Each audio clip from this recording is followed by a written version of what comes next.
Family drama is the kind of pain that cuts the deepest, because when a stranger betrays you, it hurts.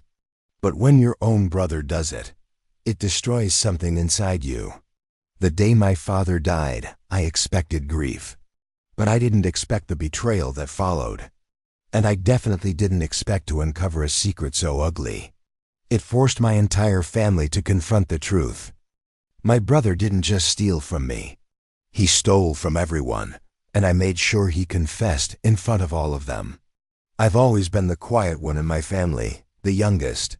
The one who kept the peace, even when my older brother Lucas acted like the world owed him something. Growing up, he was the golden child, captain of the soccer team, straight white teeth. Girls loved him. Teachers adored him. Meanwhile, I was the kid teachers forgot to call on and people bumped into without apologizing. But my father saw me. He used to say, "Quiet people notice things loud people don't."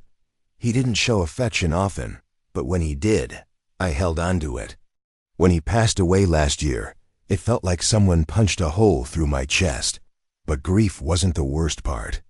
What came after was, 2 weeks after the funeral, we met with our father's lawyer. Mom sat there quietly, still numb. Lucas walked in late, acting annoyed like this whole death thing was an inconvenience. I sat beside her, hands shaking. The lawyer began reading the will. Mom kept the house, fair. Lucas received a portion of my dad's savings, expected. And then, the lawyer reached the last line.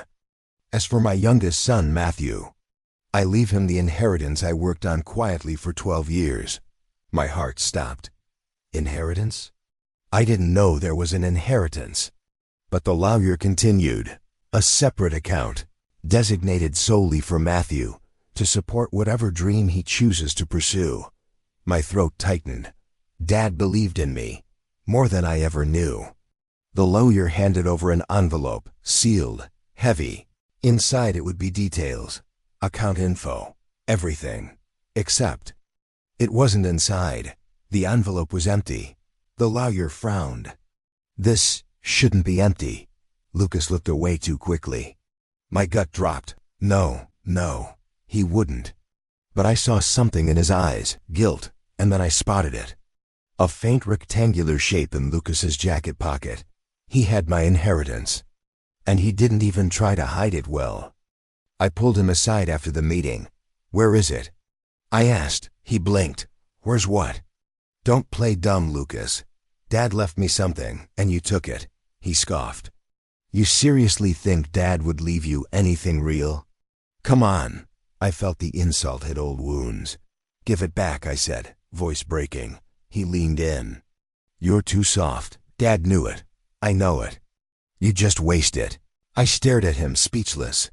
My own brother decided he knew better than Dad, and helped himself to something that wasn't his. But there was something he didn't know. Something I had noticed since I was young. Lucas couldn't lie well. His tells were obvious, tapping fingers, avoiding eye contact, shifting weight. And that day, he was doing all three. 2 days later, I received an email. A bank alert. Not for me, but for my father's old account. It said, "Change of beneficiary information processed." And the signature? Lucas's. He forged our father's name before the funeral. He moved the funds before the will was even read. He had been planning this for months. I stared at the screen, rage boiling in my chest. He stole my inheritance. He manipulated the system. And worst of all, he thought he deserved it. I didn't yell. I didn't confront him again. I didn't tell Mom. Instead, I invited the entire family to a memorial dinner in Dad's name, even extended relatives. Lucas smiled proudly when he arrived, probably thought the dinner was about him. But I had something prepared, a slideshow. Photos of Dad, family memories, slow music. Everyone was emotional, perfect. Then I said, "There's one more thing Dad left behind," and I plugged in a USB drive. On the screen appeared bank statements, transfer dates, signatures, authorization logs, all showing what Lucas had done. The room fell silent. My mother covered her mouth. My uncle whispered, "Is this real?" Lucas shot up from his chair. "This is taken out of context." I stepped forward. "No, Lucas, this is the context." And then I asked the question that changed everything. "Do you want to explain it? Or do you want me to send this to Dad's lawyer, right now?" His face drained. He stuttered. He shook. And then, he admitted everything, in front of everybody. He confessed, word for word. My mother cried like her heart broke twice. He tried to apologize.